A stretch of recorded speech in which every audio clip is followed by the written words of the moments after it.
Hello students, and welcome to Lesson 8, Day 2.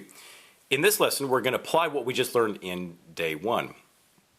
We're going to play When the Saints Go Marching In, but this time we're going to play it from a fake book.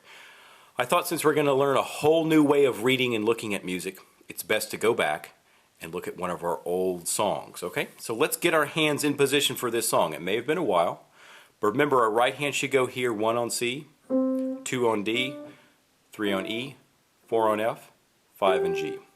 And the left hand looks the same. So go back and review this song when you played it. I think it was in Lesson 3 we played this. No, it was Lesson 4. Okay, I'm going to play the right hand and chords. Now remember, you're not looking at any left hand at all in this. You're just going to look at chord symbols from the beginning.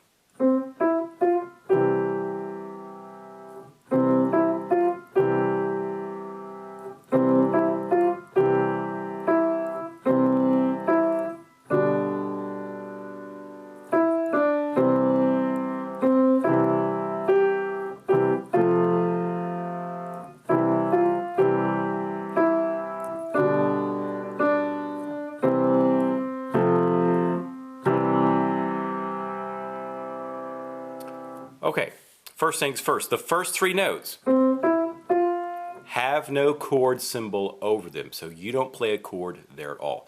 Remember the 3 basic rules of fake book reading. First of all, we've got to learn what chord we want to play. Well, the first 3 notes have no chord, but this next measure has a C chord. The next measure does not have a chord symbol. So what does that mean? We stay on C chord for the next measure, and the few measures after that until we get to the G chord. Okay?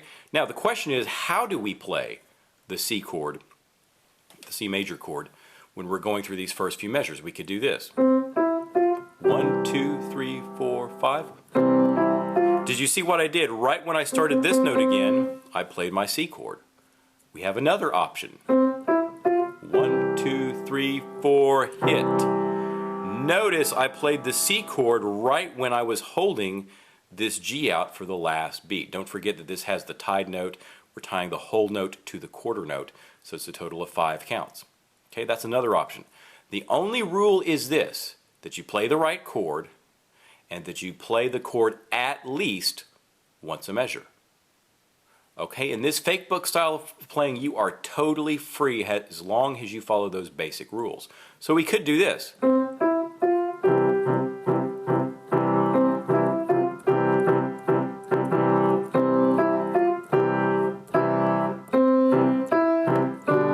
Notice I played the chord a whole bunch of times in each measure. I said that you have to at least play that chord once a measure. You can play it more if you'd like. Could we use a different style of chord playing? We sure could.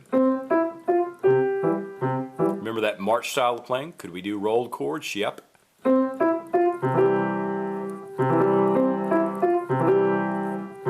Let's go to another style.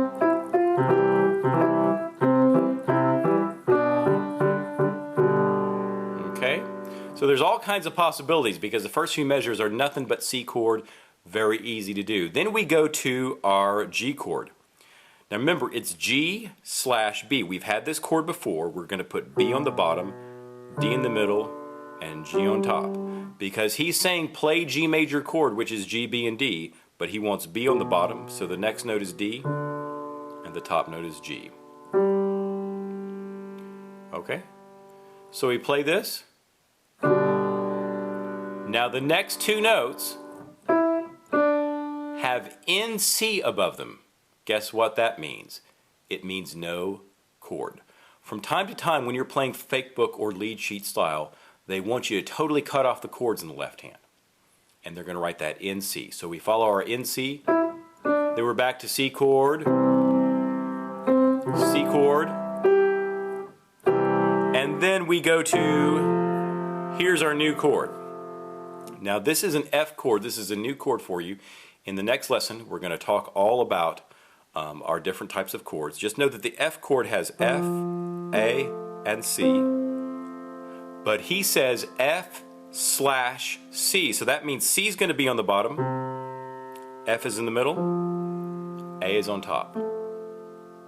Also notice in this measure you go from C chord to, on the next beat, the F/C chord. Then we've got another in C, then C chord, G chord, G chord, then back to C. Now look what happens. We have a special little ending.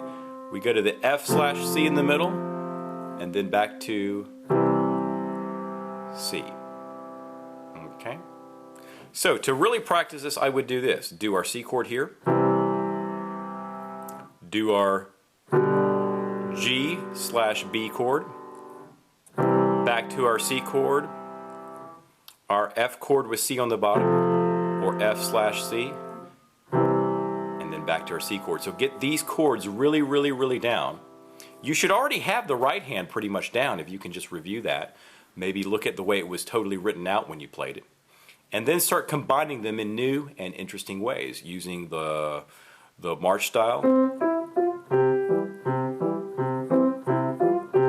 or the rolled.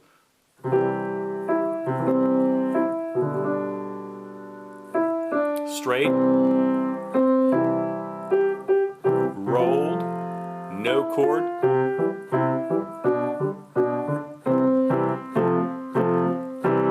and you can do your special ending. Remember this from a while back. You could keep going up all the way to the piano on that C chord, just going up and up and up. Or you can do it the most simple way. I mean, it all depends on how much piano background you've had, how much practicing you've been doing, how comfortable you feel. The right hand should be second nature to you. Just review it. And just think of this as a whole new style of playing. People always ask me, well, is there a certain way I have to do the chords in this? No.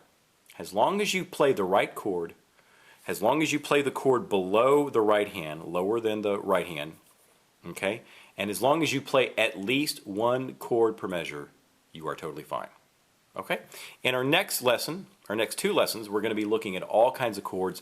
We're going to learn 24 chords in 2 lessons. I know it sounds hard to believe, but there's a trick to it, and I'm going to show you it.